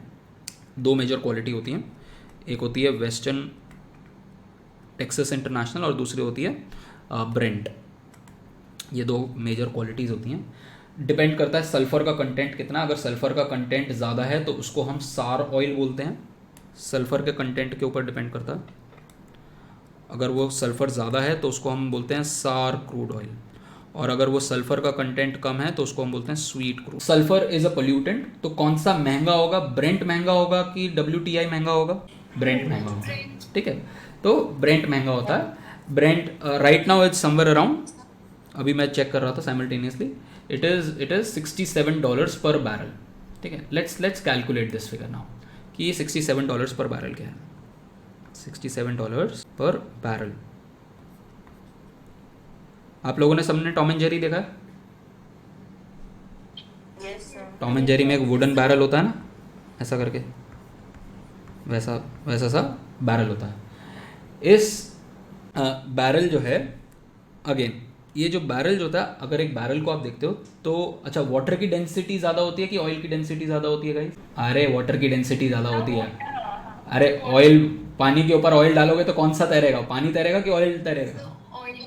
ऑयल तैरेगा ना, ठीक है। तो ऑयल की डेंसिटी जो होती है वो कम होती है, वाटर की डेंसिटी ज़्यादा होती है। दैट मीन्स एक पर्टिकुलर किसी चीज़ में अगर आप किसी बॉटल में डालोगे तो वाटर कम आएगा, ऑयल ज़्यादा आएगा। तो एक बैरल के अंदर 119 लीटर्स ऑफ वाटर आता है और 159 लीटर्स ऑफ ऑयल आता है, ठीक है। दैट मीन्स अब कैलकुलेट करके देखो, आप कह रहे हो $67 में मैं 159 लीटर्स ऑयल दे रहा हूँ, ठीक है। तो इसको डिवाइड करो, क्या फिगर आई गाइस? पर लीटर की आपके पास फिगर आ जाएगी ना, पर लीटर की कॉस्ट आ जाएगी। कितनी आ रही है? अरे सिंपल मैं बोल रहा हूँ, 159 लीटर जो है $67 का आ रहा है, तो एक लीटर कितने का आएगा? अरे 2 पॉइंट समथिंग कैसे हो जाएगा? अरे सिंपल मैथ से उल्टा क्यों कर रहे हो? 0 पॉइंट, चलो 0, दैट मीन्स 40 सेंट्स, 42 सेंट्स ले लो, ठीक है। 42 सेंट्स ले लो इसको, 42 सेंट्स पर लीटर। यहाँ तक क्लियर है गाइस सबको? इसको मल्टीप्लाई कर दो 75 से, मान लो 75 रुपीज़ का $1 है, कितना आया? That is the cost of crude oil in the international market. आप पे कितना कर रहे हो घर पे पेट्रोल के लिए? 105 रुपये। व्हाट डू यू थिंक ये कहाँ जा रहा है? ये टैक्स है। अब मैं बताता हूँ कि ये कैसे होता है। आप कच्चा तेल नहीं लेते हो, आप इस कच्चे तेल को प्रोसेस करते हो, ठीक। कच्चे तेल का कोई यूज़ नहीं होता, कच्चे तेल का डिस्टिलेशन होता है रिफाइनरीज के अंदर। जैसे फॉर एग्जांपल जामनगर की जो रिफाइनरी है, किसकी है? जामनगर में एक फैक्ट्री है, रिफाइनरी है, किसकी है वो? वर्ल्ड्स बिगेस्ट इंडस्ट्रियल कॉम्प्लेक्स है वो, वर्ल्ड्स बिगेस्ट इंडस्ट्री, किसकी है वो? रिलायंस, मुकेश अंबानी की। तो अरे टाटा की नहीं है, टाटा नहीं है इस बिज़नेस में, ठीक है। तो वो जो है वो वर्ल्ड की सबसे बड़ी इंडस्ट्री है गाइस, सबसे बड़ा इंडस्ट्रियल कॉम्प्लेक्स है। तो और उसके बाद कुवैत आता है, या कुवैत फर्स्ट पे आता है या ये सेकंड पे आता है। सबसे बड़ी वर्ल्ड की रिफाइनरी हमारे पास है। और ये बेसिकली क्या होता है, ये कच्चा तेल जाता है रिफाइनरीज में। जैसे ONGC भी रिफाइनरी करता है, ये रिलायंस भी करता है। तो ये अपस्ट्रीम कंपनीज होती हैं। दे ऑयल के फॉर्म में क्या होता है, ऑयल के फॉर्म में there are something called upstream companies और डाउनस्ट्रीम कंपनीज। ये जो डाउनस्ट्रीम कंपनीज हैं इनको ऑयल मार्केटिंग कंपनीज बोलते हैं, ठीक है। इनका एग्जांपल है जो आप पेट्रोल पंप देखते हो, HPCL, इंडियन ऑयल, BPCL, ठीक है। ये आपकी डाउनस्ट्रीम है जो ऑयल मार्केट कर रहे हैं, जो आपको ऑयल बेच रहे हैं, जिनसे आप पेट्रोल भरवाते हो, ठीक है। Upstream companies for example Reliance हो गया, ONGC हो गया, ये बेसिकली प्रोसेस करते हैं ऑयल को, ठीक है, रिफाइनरीज के थ्रू। तो इसमें रिफाइनिंग कॉस्ट मान लो 20% रिफाइनिंग कॉस्ट भी आ गई, ठीक है, 20% इसका 6 रुपये 7 रुपये हो गया। फिर उनके बाद हम बोलते हैं कि इनको 20% का प्रॉफिट भी होना चाहिए, वी अश्योर कि इनको सबको 20% का प्रॉफिट भी होगा, तो और मान लो 6 रुपये 7 रुपये मान लो, तो टोटल मिला के मान भी लो कि कंपनी से निकलने के बाद ये कॉस्ट मान लो 45 रुपीज़ भी है, तब भी 60 रुपीज़ जो है, नेक्स्ट 60 रुपीज़ जो हैं इसके ऊपर टैक्सेस लग रहे हैं। पहले सरकार टैक्स लगानी शुरू करती है, पहले कहती है कि एक्साइज ड्यूटी लगाओ, excise duty is kind of a production tax, फिर कहती है एडिशनल एक्साइज ड्यूटी लगाओ, फिर उसके बाद कहती है कि अच्छा बॉस कस्टम्स ड्यूटी लगाओ क्योंकि आपने इंपोर्ट किया, फिर कहते हैं एडिशनल कस्टम्स ड्यूटी लगाओ। तो पहले तो अच्छे तरीके से सरकार इस पर टैक्स करती है, सेंट्रल गवर्नमेंट, ठीक है। First is Reliance, second is Paraguana oil refinery. अच्छा, नहीं, Venezuela is a major producer, but I was thinking कि कुवैत की होनी चाहिए थी, हो सकता है कुवैत थर्ड पे आ गई हो। By the way guys, read about OPEC as well, ठीक है, क्योंकि अब स्पेशली बहुत सारे लोग अब यूपीएससी के लिए पढ़ोगे तो ये सारी चीज़ें ना आपको साइमल्टेनियसली गेन करनी शुरू करना है। You have to be aware about all of this stuff. तो आज क्या करना, आज नोट बनाना ओपेक कंट्रीज कौन सी, ठीक है, ऑयल प्रोड्यूसिंग एक्सपोर्टिंग कंट्रीज कौन सी, ठीक है।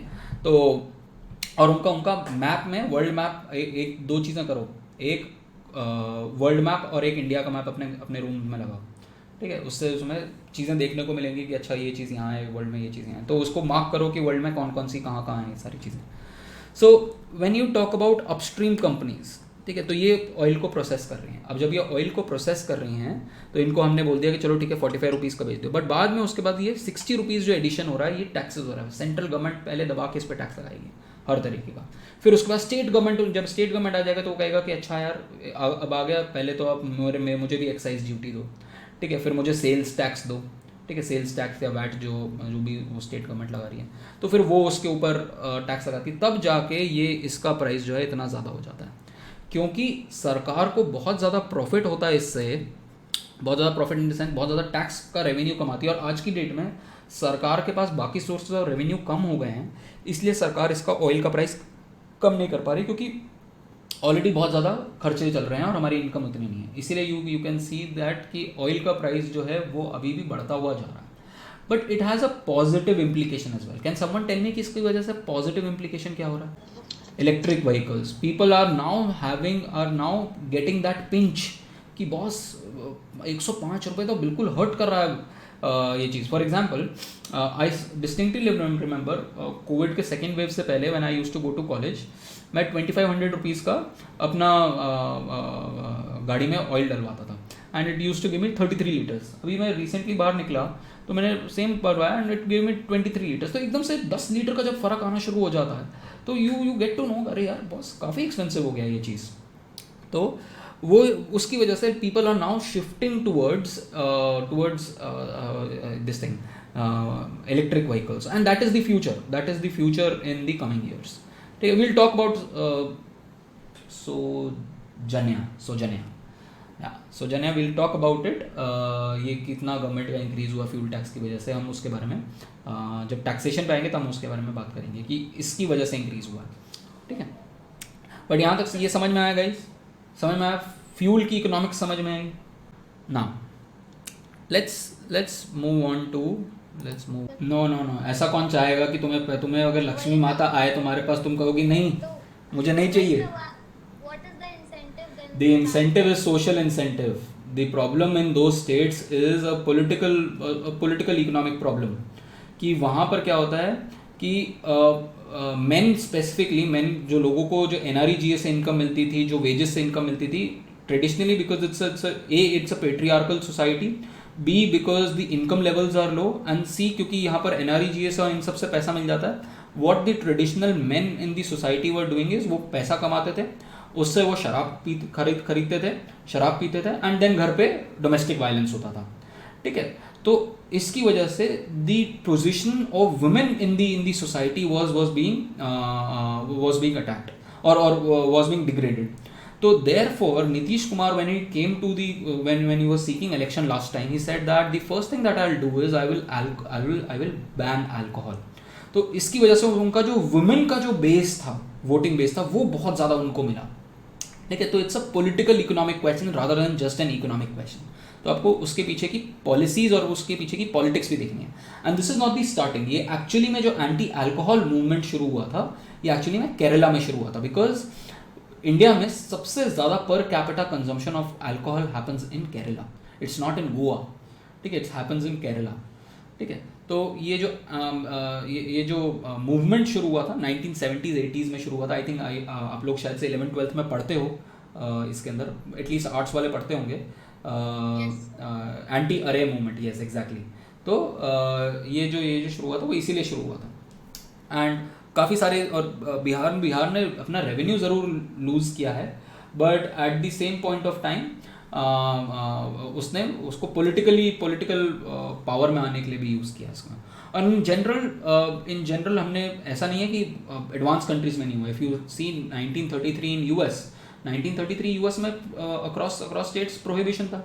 बट आज की डेट में यूएस इस स्टेज पे पहुंच गया कि कई जगहों पे आपका drugs for recreational use of marijuana for recreational use allowed है. For example you go to California, you go to I think और भी बहुत सारे स्टेट्स हैं.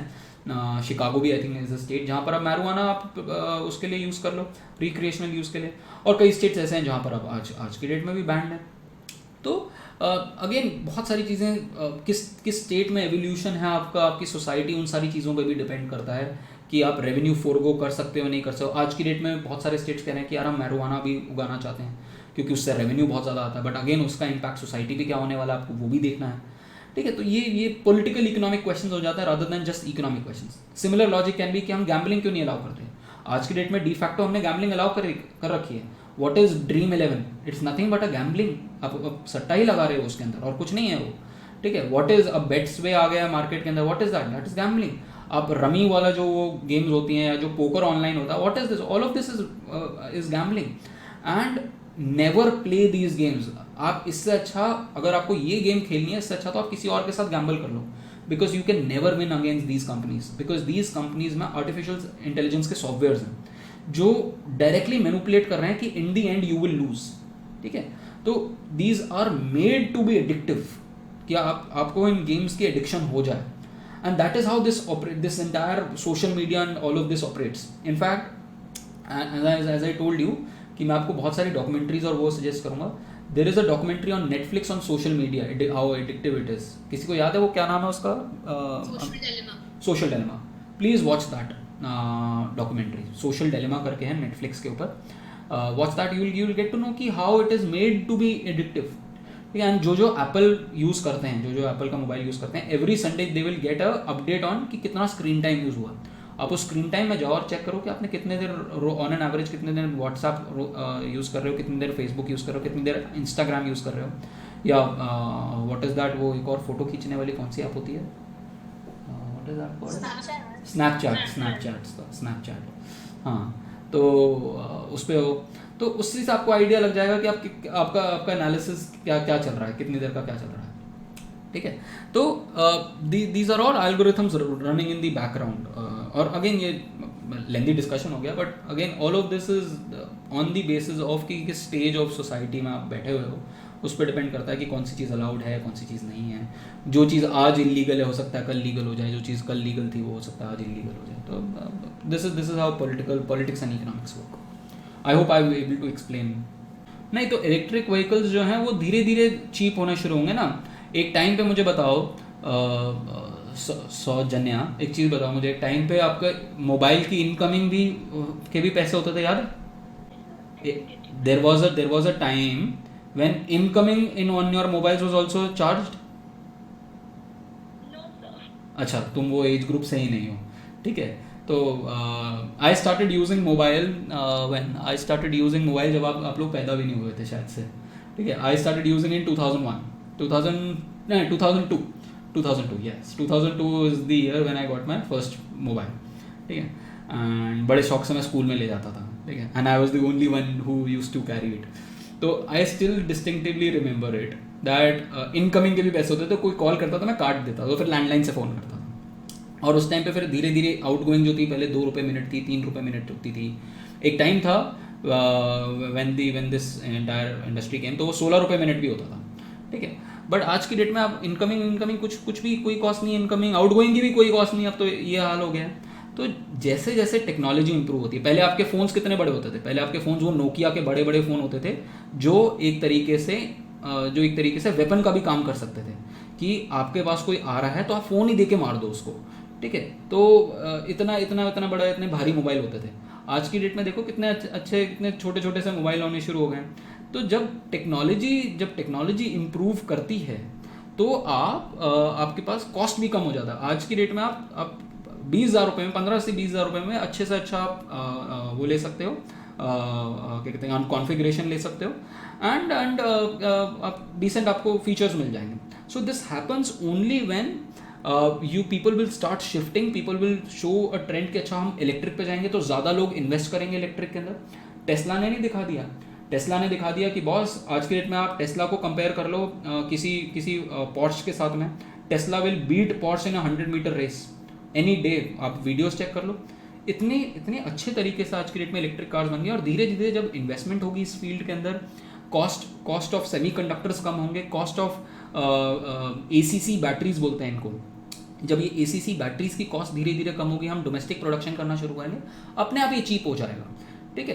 एंड इन जनरल उसका एनवायरमेंटल इम्पैक्ट भी देखना है। हम सिर्फ ये नहीं देख सकते कि अभी कॉस्ट ज़्यादा है या वो है, गवर्नमेंट को इस पर सब्सिडीज़ देनी है और इसका एनवायरमेंटल कॉस्ट भी देखना है। देयर इज़ जब आप UPSC के लिए जो लोग जाएंगे, वो एनवायरमेंट एक बहुत बड़ा टॉपिक है जिससे 10 क्वेश्चन आते हैं और उसके अंदर you will study about climate change. And there is recently a report, the 5th report of IPCC, the international panel on climate change, intergovernmental panel on climate change. तो उसमें आप देखो वो कह रहे हैं कि 2100 तक तो 4 डिग्री टेम्परेचर इंक्रीज हो जाएगा। अगर 4 डिग्री टेम्परेचर इंक्रीज हो गया तो ना तो गोवा बचेगा, ना बॉम्बे बचेगा, ना मद्रास बचेगा, ये सारे के सारे डूब जाएंगे। तो you have to think not just of your generation, you have to think about the coming 2 generation as well. उसके लिए भी आप ही को एक्ट करना है, नहीं तो आपको आगे जाके वो गाली देंगे, ठीक है। एंड देयर इज हाँ, तो सस्टेनेबल, यस, तो सस्टेनेबल डेवलपमेंट के लिए even if it's more expensive today, you have to, government को किसी तरीके से उसको सब्सिडाइज करना है। गवर्नमेंट यही तो कर रहा है कि गवर्नमेंट टैक्सेस कम लगा रहा है ऑन इलेक्ट्रिक व्हीकल्स। गवर्नमेंट को और taxes in production of batteries कम करना पड़ेगा, उसको आपको एक मेजर हब बनाना पड़ेगा इंडिया के अंदर, तभी जाके ये मॉडल सक्सेसफुल होगा। आपको स्विच अभी से करना शुरू होगा, एकदम से नहीं स्विच कर पाओगे आप। तो you have to think about all of the right now. हाँ, बट कितना पे कर रहे हो cost? Do you know that we are the cheapest country in terms of telecom? दुनिया में पर GB डेटा इंडिया से चीप कहीं नहीं मिलता। एंड इट्स बिकॉज ऑफ कि हमने कितना अच्छा कॉम्पिटिटिव स्ट्रक्चर क्रिएट किया है, कर ही नहीं सकता और कोई। इतनी बड़ी मार्केट नहीं है किसी के पास, इतने बड़े प्लेयर्स नहीं है किसी के पास। रिलायंस जैसा डीप पॉकेट प्लेयर है इंडिया में, टाटा जैसा प्लेयर है इंडिया में, एयरटेल जैसा प्लेयर है। आप इतना ज़्यादा हाई कंपटीशन ले आए हो कि एफिशिएंसी भी आ गई है और साथ के अंदर प्राइसेस भी लो हो गए हैं। And this is because you actually invested in this field, इसीलिए आप ये हुआ। सिमिलरली अगर आप इस टेक्नोलॉजी में भी, हमारे पास कभी इंजीनियर्स नहीं होते थे। How did India became an IT hub? हमने इंजीनियरिंग कॉलेजेस खोले, हमने उनका एक हब बनाया, हैदराबाद का एक हब बनाया, बैंगलोर का, तभी तो इंजीनियर्स इंडिया में आए। तो आपको अभी से इन्वेस्ट सिमिलरली इन टेक्नोलॉजीज़ में करना पड़ेगा, सो दैट नेक्स्ट और 10 odd ईयर्स में आपको वो रिजल्ट दिखाना शुरू कर दें। एंड हो सकता है 15-20 ईयर्स में it will be more cheaper. और 10 साल बाद तो इन एनी केस। और अगर आप देखो लाइफ साइकिल, एक डीजल कार की मैक्सिमम लाइफ 10 साल आपने बोल दी है, पेट्रोल कार की लाइफ आपने बोल दी है 15 साल है, उसके बाद आपको बेचना ही पड़ेगा। बेचना इन द सेंस स्क्रैप करना पड़ेगा। आप दोनों को कम कर दो, अपने आप आपको दिख जाएगा कि यार मैं चाहे मेरी इलेक्ट्रिक कार जो है थोड़ी इनिशियली महंगी है, बट अगर वो 20 साल चल सकती है तो आई वुड से कि हाँ यार ये बेटर है, क्योंकि पेट्रोल की कार तो 10 साल, डीजल की कार तो 10 साल के बाद ही मैं बेचनी पड़ जाएगी, मुझे ख़त्म करनी पड़ जाएगी। तो ओवर द ईयर्स भी आपको देखनी है कि उसकी डेप्रिसिएशन कितनी हो रही है। चलो, लेट अस क्विकली सी दी रिसीट साइड गाइस, फिर उसके बाद लेट्स क्लोज डाउन। आज बहुत सारा डिस्कशन बहुत ज़्यादा जगहों पे गया है, ठीक है, बट ठीक है, कहीं ना कहीं यूज़फुल हो जाती है लाइफ में ये चीज़ें। चलो लेट्स सी रेवेन्यू साइड। अब रेवेन्यू मैंने आपको बताया कि कुछ या तो पैसा आपका डायरेक्ट एंड इनडायरेक्ट टैक्सेस से आएगा, ठीक है, टैक्स से आएगा, या फिर नॉन टैक्स से आएगा। अब ये नॉन टैक्स से पैसा कैसा आता है? दैट मीन्स कि यहाँ पर आपने टैक्स नहीं लगाया है। अब वो पैसा आता है कि अगर आपको किसी ने इंटरेस्ट पे किया, सपोज मैं आपकी घर की बात बताता हूँ, एक आपको मान लो आपका हाउस होल्ड है, एक आपकी आ रही है सैलरी, ये तो आपका मेन सोर्स हो गया। बट सपोज आपने किसी को लोन दिया था, फाइन्स भी इसका एग्जांपल है, सपोज आपने किसी को लोन दिया था, तो लोन पे आपको क्या देगा बंदा? इंटरेस्ट देगा। तो वो जो इंटरेस्ट की इनकम जो आपको आएगी वो यहाँ पर, वो टैक्स नहीं है, ठीक है। टैक्स का मतलब क्या होता है? टैक्स का मतलब होता है कि गवर्नमेंट की एक पावर है जिस पे आप यूनिलेटरल पेमेंट उनसे मांग सकते हो, ठीक है। सर्विस वो नहीं होती। सर्विस अगर कोई सर्विस प्रोवाइड कर रहा है तो उसमें गवर्नमेंट कोई पहले सर्विस देगी। फीस फॉर एग्जांपल, फीस क्या होती है? फीस इसके अंदर आ सकती है, बट फीस क्या होती है? Fees is in lieu of a service, tax is a unilateral thing, ठीक है। तो यहाँ पर सर्विस, ये यहाँ पर सर्विस है। प्रांशु तुम्हारा माइक ऑन हो रहा है बीच में, ठीक है ना। सो ये जो सर्विस है उसके लिए आप फीस दे सकते हो, ठीक है। तो ये अब इंटरेस्ट रिसीव्ड क्या होती है? दैट मीन्स आपने कभी किसी को लोन दिया होगा और लोन की कोई आपको ईएमआई चुका रहा है, तो दैट इज इंटरेस्ट। बट जब आपने लोन दिया होगा guys, now my question is, जब आपने लोन दिया होगा तो वो वन टाइम दिया होगा कि बार बार आपने लोन दिया होगा? वन टाइम लोन दिया होगा ना। अगर आपने वो वन टाइम लोन दिया होगा तो वो कहाँ पर आएगी गाइस आइटम? रिसीट्स में आएगी कि एक्सपेंडिचर में आएगी? कैपिटल नहीं, एक्सपेंडिचर में तो आएगी, मतलब कैपिटल में आएगी, बट रिसीट्स में आएगी कि एक्सपेंडिचर में आएगी? एक्सपेंडिचर। लाइक वो हमने दिया है। नहीं, अरे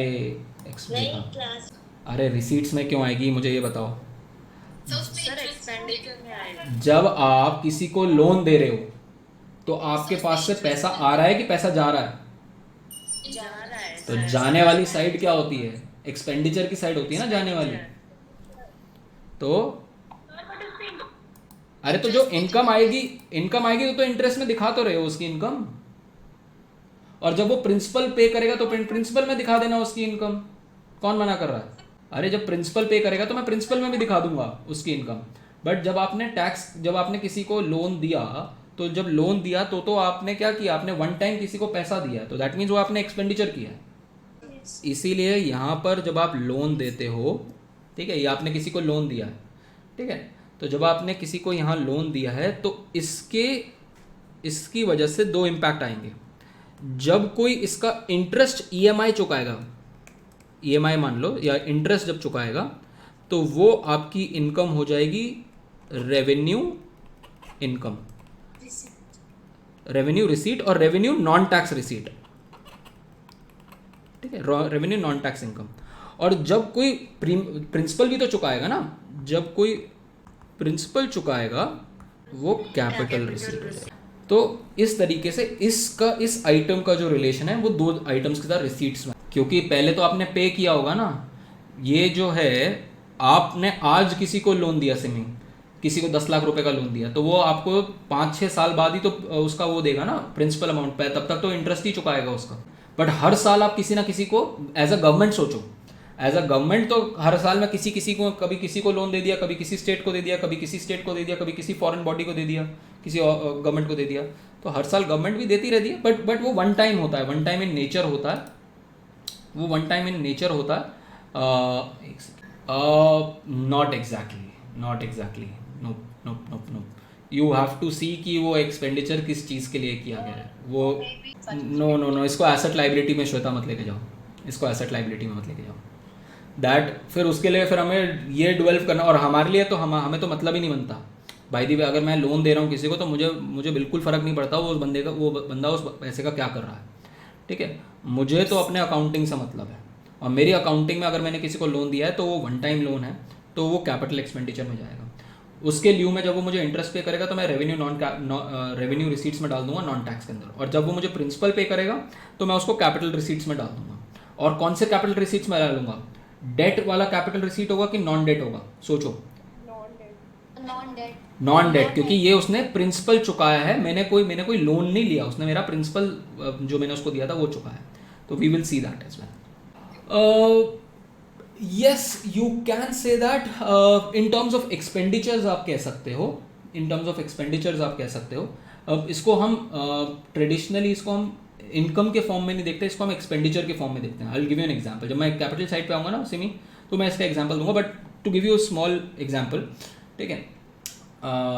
हमने रफेल्स खरीदे थे लास्ट ईयर फ्रांस से, याद है? हमने रफेल्स खरीदे थे फ्रांस से लास्ट ईयर, ठीक है. तो जब आपने रफेल खरीदा तो वो आपका कैपिटल एक्सपेंडिचर होगा. Okay Tanmay, I'll try to be in bilingual, ठीक है. So when you had bought Rafale planes last year, was it a capital expenditure or was it a revenue expenditure? It was a capital expenditure, one time है, one time expenditure and capital expenditure.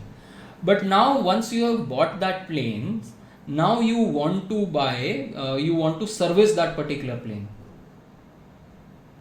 Then when you do servicing of that plane, what is that? It's a revenue. That will be a revenue expenditure. It's similar to the fact that what you have is that you have first made a building. Making a building will become a capital expenditure. When you are maintaining a building, that is a revenue expenditure. तो that division comes here. तो वो division यहाँ पर आ जाता है, ठीक है. But again वो कैपिटल साइड में हम जाके जब देखेंगे, अभी रेवेन्यू साइड में, हमें रिसीट साइड पे नहीं देखना उसको. The other thing that we need to see is dividend. अब ये डिविडेंड क्या होता है? कॉमर्स वाले स्टूडेंट्स होंगे, बीकॉम वाले, what is dividend guys? It's not just profit. अगर डिविडेंड प्रॉफिट ही होता तो मैं प्रॉफिट ही लिख देता ना फिर तो इसको. यस. अब if suppose now government of India is the owner of a lot of companies as well, ठीक है. For example government of India owns, for example RBI is government of India का एक प्रॉपर वो है, organisation है. Then railways is there, then your public sector banks is there. For example I used to work in Allahabad bank for 1.5 years, one of the worst times of my career, ठीक है. I thought after 2011 कि वाह यार, बिना पढ़े IBPS top कर दिया, but later on I realise कि अरे ये नौकरी नहीं हो पाएगी, ठीक है. I tell you reasons in the next class why I used to be called as Kejriwal of Allahabad bank, ठीक है. I tell you reasons in the next class, ठीक है, and how tortured was my time at Allahabad bank, ठीक है. Now this bank, these public sector banks, public sector companies, all of these किस major shares जो हैं, ownership is by the government of India, and government of India that means is a major shareholder, and the shares are in the name of the president of the country. Now if a company makes profit, then the profit needs to be shared with the shareholder. And if government of India is a shareholder, then that profit will also go to all the shareholders, including the government of India. That is called as dividend. Okay. So it is sourced from all those sources from which the government of India will get returns on its kind of investment or returns on its ownership wherever it's getting a profit. Yes, Ananya, bata. It is creating assets. Yes, of course, it is creating assets as well. So no denying the fact कि आप assets खरीद रहे हो, defense assets खरीद रहे हो, but at the same time, for example, आप गाड़ी भी खरीदते हो. If you're buying a car is a capital expenditure that you're doing, but at the same point of time, it's an asset for you.